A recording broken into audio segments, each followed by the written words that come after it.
Et si je te disais que 9% de la population était constituée d'individus bizarres pouvant lire dans les pensées et te donner absolument tout ce que tu veux dans la vie. Et que la seule manière d'activer leur super pouvoir était de leur dire une seule chose. Tu es gentil, tu es une personne morale. Dans cette vidéo, tu vas découvrir si tu es une de ces personnes ou si tu as un ESTJ dans ton entourage. Bonjour à tous, j'espère que vous allez à merveille. Ici Yann, vidéo aujourd'hui sur les ESTJ. On va continuer cette série de vidéos commencée il y a un an. On avait commencé avec les INFP à l'époque. L'objectif de cette vidéo parlait des ESTJ et des secrets qu'ils nous cachent. Si tu ne me connais pas, je m'appelle Yann Zamit, je parle des 16 archétypes de personnalité. Le modèle qu'on utilise, c'est la psychologie analytique jungienne, Depth Psychology en anglais, la psychologie des profondeurs. Et aujourd'hui, on va parler en détail, comme tu me l'as jamais entendu, de 7 archétypes de personnalité qu'on appelle les directeurs ou les superviseurs, les ESTJ. On parle de quoi sur cette chaîne YouTube? Autosabotage, procrastination, anxiété sociale, ou si de ton côté tu n'as pas de copain, pas de copine, cette chaîne est faite pour toi parce qu'on parle compatibilité amoureuse et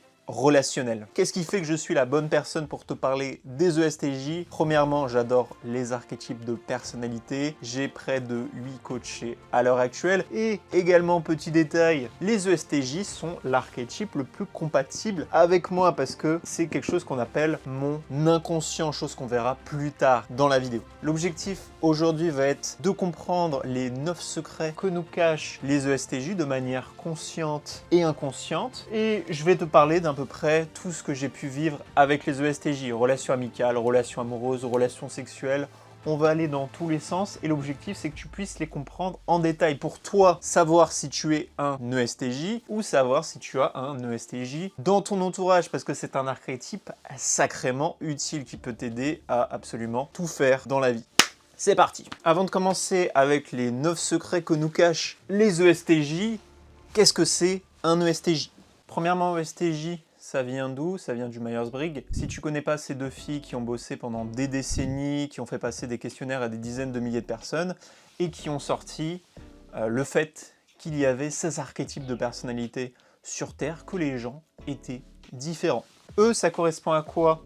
Ça correspond à extravertis. Les ESTJ sont des archétypes extravertis qui sont en initiation. C'est relativement facile pour eux d'ouvrir une conversation. Ça ne les fait pas extrêmement stressés. S, sensing, ils adorent recevoir des sensations, chose qu'on parlera ici, ce sera le secret numéro 3. T, thinking, ce sont des archétypes qui sont extrêmement orientés sur la pensée, la rationalité. Et J, jugement, tous les archétypes qu'on appelle les gardiens, que tu verras sur le tableau, sont des archétypes en jugement, c'est-à-dire qu'avec une faible quantité d'informations, ils peuvent prendre des décisions et juger du bien ou du mal d'une chose. Exemple, le féminisme, le réchauffement climatique, l'avortement. Est-ce que c'est bien? Est-ce que c'est mal? Avec une petite quantité de pensée et d'informations, je suis capable de prendre une décision, un jugement. Ce que tu dois savoir sur les ESTJ, c'est que premièrement, ils sont très directs. Ils sont également communautaires, très attachés aux traditions, à la famille, à la manière de s'habiller, chose qu'on verra un peu plus tard. Ils sont concrets dans leur communication. C'est extrêmement rare de voir un ESTJ partir en vrille au niveau de sa pensée, la manière dont il parle. En général, c'est très clair. Plus un archétype est concret, plus ça va être clair dans sa manière de parler. Et plus un archétype est abstrait, plus ça va partir sous la forme de métaphores, d'images, toutes ces choses-là. C'est quelque chose que n'ont absolument pas les ESTJ. Et enfin, contrôle, les ESTJ sont très attachés au fait que ce ne soit pas le chaos, le bordel. Donc ça, c'est en ce qui concerne la partie générale. Les ESTJ correspondent à également 9% de la population, ce qui est une grosse partie de la population. C'est un des archétypes les plus représentés sur Terre. Il y a plus de garçons ESTJ que de filles ESTJ. Premier secret, à quoi ça ressemble un ESTJ? C'est-à-dire que, bon, tu vois plein d'humains, ils sont un petit peu cachés dans la masse, les ESTJ, pourtant ils sont sacrément utiles, ils savent ce que tu penses. Et également, ils peuvent te donner des bonbons et des ballons, à peu près tout ce que tu veux dans la vie. Donc l'idée, c'est de pouvoir les reconnaître. Alors premièrement, on verra ça quand on parlera du secret numéro 7. Les ESTJ sont très traditionnels dans leur manière de s'habiller. Ils s'habillent pas en flashy, en général c'est du noir, c'est du blanc. C'est vraiment, comme ça correspond à la plus grosse partie de la population et que c'est des gardiens, ils s'habillent vraiment de manière classique. Classe, propre sur eux-mêmes. Tu ne verras jamais un ESTJ avec des taches sur ses chaussures, des vêtements dégueulasses. Non, les ESTJ s'habillent très classe, ils sont très élitistes sur la manière de s'habiller. Donc ça, c'est au niveau de l'habillement. Au niveau des autres caractéristiques, alors je vais donner un détail, alors ça c'est par rapport à mon expérience vécue. Au niveau des gars, des ESTJ, je trouve qu'on est souvent sur des gars assez grands, 1m80, 1m85, 1m90, voire même plus. Sur tous les ESTJ que j'en ai rencontrés, il y en a seulement un qui est sous la barre des 1m80. En général, c'est des gars vraiment très grands. Et au niveau des filles, ce que j'ai remarqué, c'est que c'est souvent des filles assez petites. Alors de mon expérience, évidemment. Donc on est sur des filles de 1m60, 1m55, 1m50. Donc ça, c'est d'un point de vue physiologique. Pourquoi je te parle de l'aspect physiologique? Et tu te dis, what the fuck, on parle de personnalité, qu'est-ce qui fait que tu me parles de la taille de quelqu'un? Tout simplement parce que si tu considères que la personnalité est réelle, même si elle peut changer, chose qu'on parlera plus tard, si tu considères que la personnalité est réelle et que ça fait partie de la nature, forcément cette personnalité influence la tête. Donc je te mettrai des exemples de STJ avec leur tête, des ESTJ connus. Et si ça influence la tête, ça influence également la taille. Et je peux te dire que suivant les archétypes de personnalité auxquels j'ai été confronté, il y a vraiment des patterns, des récurrences au niveau de la taille des individus. Il y a certains archétypes qui sont plus grands que d'autres. Évidemment, je te parle de moyenne, je connais des ESTJ garçons qui font 1m65, 1m70. Ça arrive, mais en général, on est face à des individus grands au niveau des gars et au niveau des filles, sur des filles assez petites et très féminines. Information aussi que tu dois savoir, au niveau des ESTJ, on est sur un archétype qui est plus féminin, dû aux fonctions cognitives. Ici, notamment le FI et le SI, les ESTJ en général tendent plus vers la féminité, que ce soit au niveau des garçons et des filles. Suivant les archétypes de personnalité, ça va varier dans les prochaines vidéos. Premièrement, TE, la pensée externe. TE, ça correspond à quoi? Ça correspond à la pensée des autres. Les ESTJ font d'excellents RH, d'excellents commandants, d'excellents managers.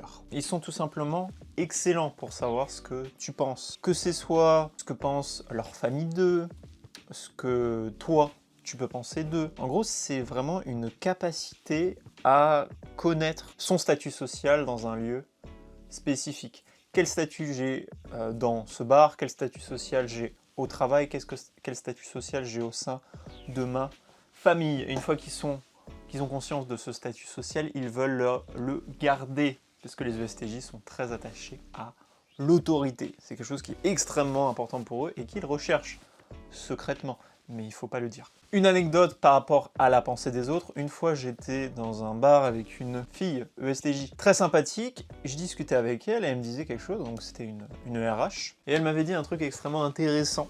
Moi qui suis facilement culpabilisable, donc en tant qu'ISTP, j'ai la fonction FE. Ici, c'est ma peur, c'est quelque chose qui me fait flipper de donner des mauvaises émotions aux autres. Et elle m'avait dit, tu sais, Yann, des fois, tu discutes avec quelqu'un et il n'est pas content. C'est-à-dire que cette personne, vraiment, elle boude, elle fait la tronche. Et toi, tu penses que c'est de ta faute. Mais en fait, non.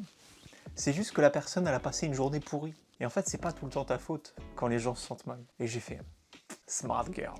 J'y avais jamais pensé. C'est vrai que c'est pas tout le temps de ma faute. Donc ouais, les ESTJ sont vraiment bons pour outsmart, connaître la pensée des autres, savoir leurs problèmes en général. Pourquoi? Parce qu'ils posent des questions tout le temps. Parce qu'en fait, ils sont profondément insécures par rapport au fait de ne pas être intelligents. Et c'est pour ça qu'ils posent plein de questions et qu'ils sont si forts pour savoir ce que pensent les autres. Parce qu'ils demandent tout le temps des choses. Troisième secret, les ESTJ veulent être confortables. Ça vient de la fonction cognitive SI que tu peux voir derrière moi. Donc les ESTJ ont une mémoire absolument incroyable. C'est aussi lié à l'organisation.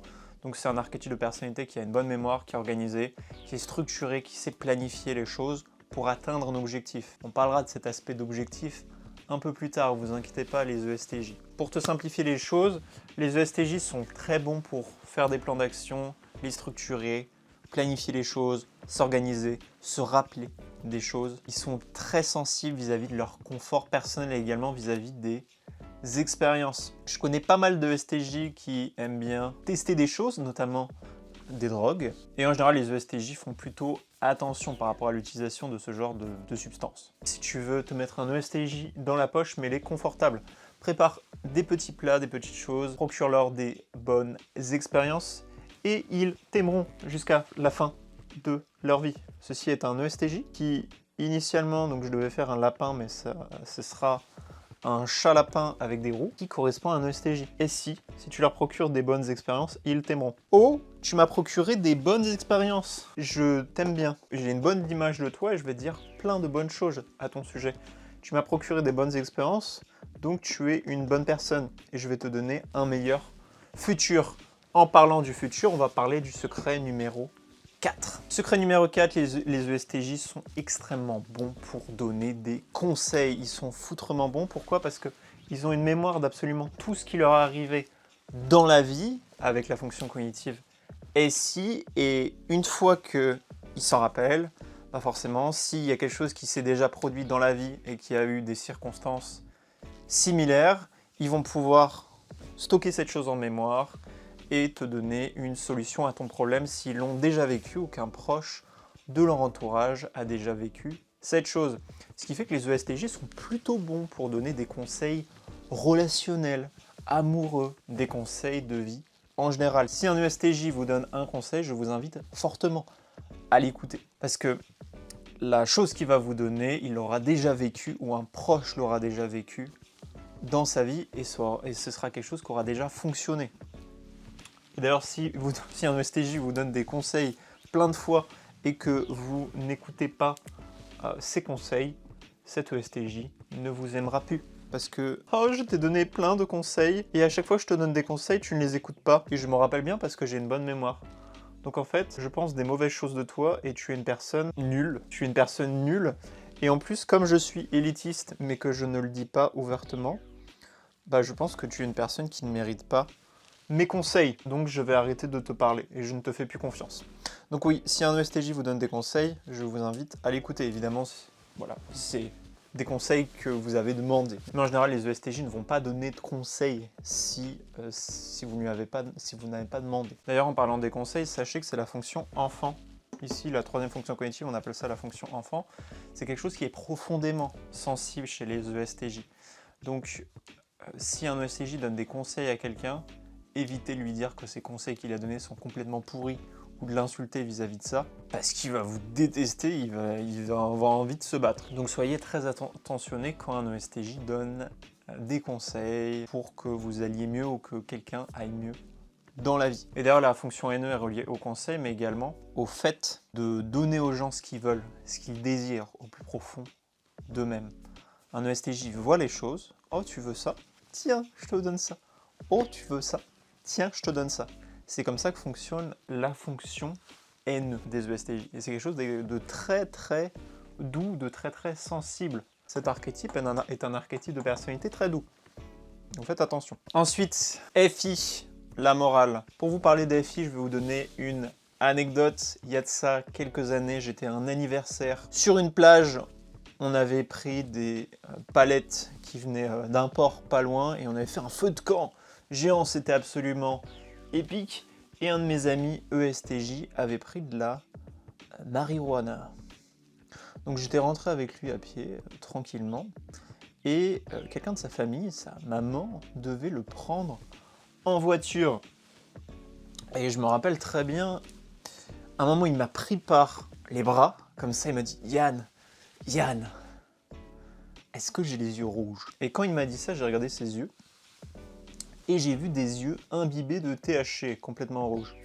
Donc évidemment, je lui ai dit « Non, tout va bien, tu peux rentrer. » Et après, tout s'est bien passé de son côté. Donc à quoi correspond cette anecdote? Ça correspond au fait que les ESTJ ont très peur d'être des mauvaises personnes et d'être jugés. Donc là, en l'occurrence, être jugé par un membre de sa famille, tu es une mauvaise personne parce que tu as pris de la drogue. Même si les ESTJ aiment bien tester toutes sortes de drogues. Ce que vous devez comprendre fondamentalement, c'est que les ESTJ sont terrifiés à l'idée d'être de mauvaises personnes. C'est quelque chose qui leur fait peur, qui les stresse, le fait d'être jugé ouvertement et que quelqu'un brandisse un drapeau ou le doigt sur eux et leur dise « Tu recherches l'autorité, tu es une mauvaise personne, tu ne penses qu'à toi-même, tu penses qu'à ton statut social parce que tu es profondément insécure à l'idée de ce que les autres pensent de toi. Et ça peut aller très loin, cette fonction FI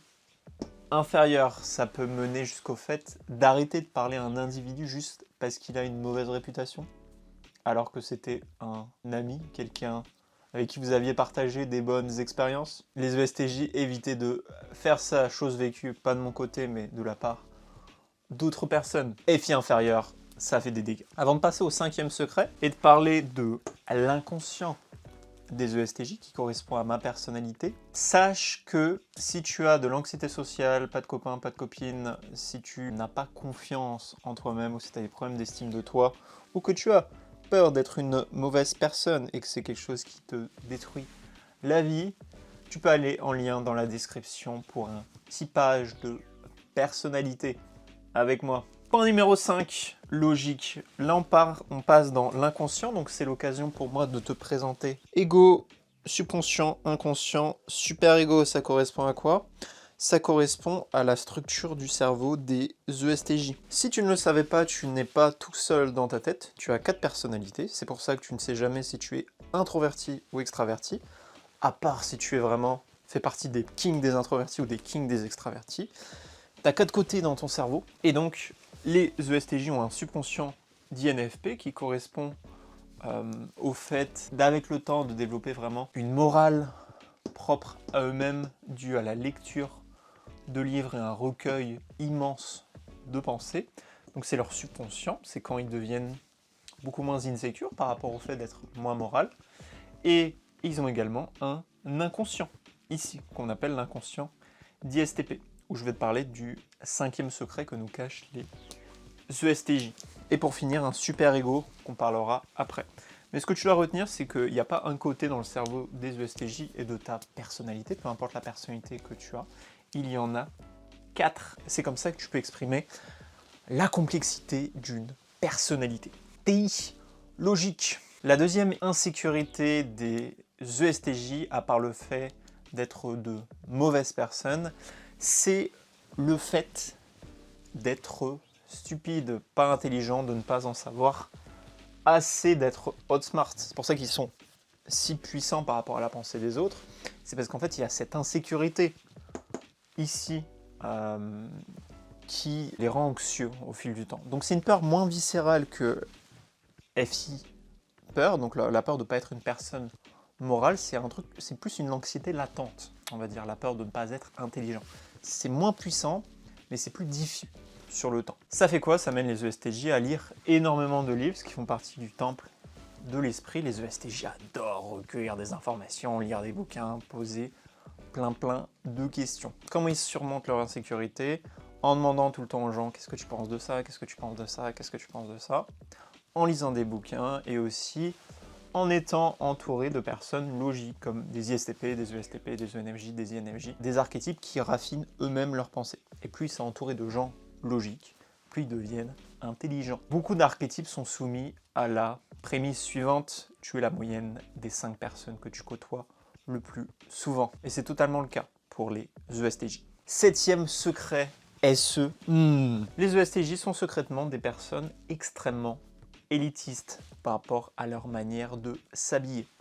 J'ai déjà vu des ISTP et des ESTP avec des affaires trouées complètement dégueulasses, mais je n'ai jamais vu, et vous ne verrez jamais, un ESTJ avec des affaires sales, des chaussures sales, des vêtements troués. C'est impossible parce que ça fait partie de leur insécurité profonde. Et d'ailleurs, les ESTJ vous jugent secrètement ou ouvertement, à haute voix, quand vous êtes mal rasé, quand vos cheveux partent en vrille et que vous devez aller chez le coiffeur, quand vos lacets sont défaits. Ne vous inquiétez pas, il y aura toujours un ESTJ pour vous juger secrètement ou ouvertement. Et quand il vous juge ouvertement, vous pouvez, et que c'est un de vos amis, vous pouvez le prendre plutôt bien parce qu'en fait, ils sont extrêmement sensibles à l'impression que vous donnez et notamment le concept de première impression. La fonction SE critique, donc là on a la fonction némésis et là on a la fonction critique, donc critique vis-à-vis d'eux, c'est ça la fonction critique pour les individus, tous les 16 archétypes de personnalité, et donc ils sont très critiques vis-à-vis de la manière dont vous allez vous présenter d'un point de vue physique. Parce que les ESTJ ont profondément quelque chose qui s'appelle une anxiété à la performance. Passer au tableau devant des gens, faire une performance, une prestation, ça les stresse. Même avec l'habitude, ils auront toujours cette anxiété. Et je crois même qu'il y a des ESTJ qui vomissent avant de faire des présentations. Ça vient de SE critique. Alors que des archétypes comme moi, par exemple les ISTP, si j'ai fait 10, 15, 20, 30 fois le même truc, à la fin je n'ai plus d'anxiété à la performance, ça part quasiment à 100%. Parce que ma fonction SE n'est pas en 6e mais en 2e. Les ISTP, c'est inversé au niveau du cerveau. On verra ça quand je ferai la vidéo sur les ISTP. 8e secret par rapport aux ESTJ, leur futur. Les ESTJ ne savent pas ce qu'ils veulent dans la vie. Personne n'est au courant, mais je vous le dis. Ils ont vraiment une grosse difficulté à savoir ce qu'ils veulent, parce que leur fonction qui est liée à ce qu'ils veulent est en inconnu. La fonction inconnue est la fonction où vous avez une zone d'ombre au niveau de votre cerveau. Donc les ESTJ savent ce que pensent les autres, ont une très bonne mémoire de tout ce qui leur est arrivé dans la vie, ils savent également ce que veulent les autres, ils savent comment ils se sentent, est-ce que je me sens bien, est-ce que je me sens mal, est-ce que je m'aime, est-ce que je m'aime pas, est-ce que j'aime cette chose, est-ce que j'aime cette personne, est-ce que je n'aime pas cette personne, est-ce que c'est moral ce que je fais. Ils sont insécures vis-à-vis de la logique, insécures vis-à-vis de la première impression qu'ils vont donner, par exemple en rencontrant une nouvelle personne, et ils n'ont aucune idée de ce qu'ils veulent dans la vie. Donc que doit faire un ESTJ? C'est tout simplement s'entourer de personnes qui savent ce qu'ils veulent dans la vie.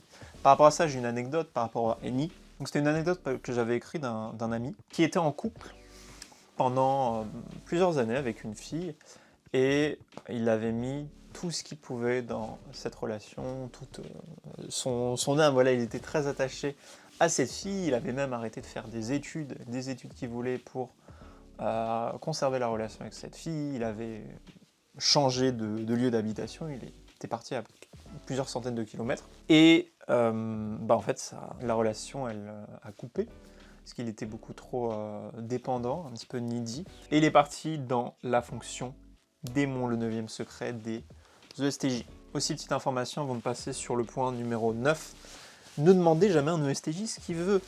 Qu'est-ce que tu veux, qu'est-ce que tu veux, qu'est-ce que tu veux. Mais ils en savent rien, les pauvres. Demandez-leur qu'est-ce que tu aimes plutôt. Ou j'ai envie de faire ça, est-ce que tu aimerais bien venir avec moi? Parce que pour moi, c'est une bonne expérience. Est-ce que ça te ferait plaisir? Oui, non. Est-ce que ça te ferait plaisir de partir en voyage avec moi? Oui, non. Est-ce que tu aimerais vivre cette expérience avec moi? Oui, non. Ne leur demandez pas ce qu'ils veulent, demandez-leur ce qu'ils aiment, ce qu'ils ont envie de faire comme expérience, évidemment. Mais qu'est-ce que tu veux faire dans la vie? Qu'est-ce que tu veux réaliser? Ça, ils sont profondément insécures, à moins qu'ils soient très cultivés. Donc je vous invite, tous les ESTJ qui me suivaient, une petite anecdote. Si vous vous rendez compte que vous avez des copains, copines ESTJ autour de vous, un membre de votre famille est un ESTJ, je vous invite à lui offrir des livres pour savoir ce qu'il veut dans la vie. Ce sera extrêmement utile. Dernière fonction cognitive, FE, démon. Ça amène les ESTJ à ne pas être au courant des émotions des autres. Parce que les ESTJ ont tellement peur d'être de mauvaises personnes, ils sont tellement préoccupés sur est-ce que je vais bien aujourd'hui, est-ce que je me sens bien, est-ce que je me sens pas bien, comment je me sens, voilà, ça les mène à être vraiment sur leurs émotions à eux. Ils sont tellement préoccupés à l'idée de savoir comment ils se sentent, qu'ils n'ont leur récepteur pour capter les émotions des autres est très faible. À part si un ESTJ a eu des parents qui sont extrêmement connectés aux émotions des autres, un ESTJ, également un ISTJ, c'est à peu près la même chose, sera très déconnecté, très éloigné des émotions des autres. Ça m'est arrivé plusieurs fois d'entendre des ESTJ me dire des dingueries, ou dire des dingueries à d'autres personnes, parce qu'ils ne captent pas l'impact émotionnel qu'ils ont. Ils sont connectés à ce que pensent les autres, mais à l'impact émotionnel sur le moment présent, ils sont complètement déconnectés. J'ai une anecdote à ce sujet. J'ai un ami d'enfance qui participait à un voyage scolaire, qui avait un ami qui était un artisan, et il a eu la malchance de recevoir une serviette hygiénique utilisée sur lui. Cette serviette hygiénique avait été envoyée par une fille qu'il s'est mis tout d'un coup à détester parce qu'il s'est pris la honte en public. Pire chose qui peut arriver à un ESTJ, ne fait pas de ça. Et il s'est mis en tête de se venger violemment. Comment son meilleur ami était un peu l'idole, l'icône du lycée, il a fait en sorte que la fille qui lui avait balancé la serviette hygiénique tombe amoureuse de son meilleur ami. Son meilleur ami a fait semblant d'être amoureux de cette fille. Le STJ en question a payé le gars pour qu'il fasse semblant de tomber amoureux de la fille et l'a plaqué en public après plusieurs semaines où les histoires ont couru à travers tout le lycée que Brandon avait un crush sur Jessica et Jessica s'est fait littéralement plaquer en public pour le plus grand plaisir de l'ESTJ en question qui a eu sa vengeance. Donc faites extrêmement attention à cette fonction démon. Merci à toi, cher ESTJ, pour cette anecdote. Là, on est sur des propensions relativement peu graves. Si vous avez un ESTJ dans votre entourage, faites extrêmement attention à son statut social. Voilà en ce qui concerne les 9 secrets. Petit bonus rapide, évitez alors de détruire la valeur sociale, l'autorité que peut avoir un ESTJ. Sinon, il deviendra extrêmement cruel et vous détruira. Donc faites attention à ça. Voilà pour cette vidéo sur les ESTJ. Si vous voulez en savoir un peu plus sur la personnalité de Brandon qui séduit absolument toutes les filles au collège et au lycée, je vous invite à cliquer sur cette vidéo en haut sur les ESTP, la personnalité du guerrier. J'ai eu l'occasion de mon côté d'avoir été formé par différents ESTP sur tout ce qui est l'aspect relation homme-femme. Et je dirais que les guerriers ont la particularité de pouvoir vous mettre extrêmement inconfortable pour vous faire sortir de votre zone de confort. Donc je vous dis à tout de suite pour découvrir les secrets que nous cachent les guerriers. C'était Yann, moi je vous dis à la prochaine. Ciao ciao.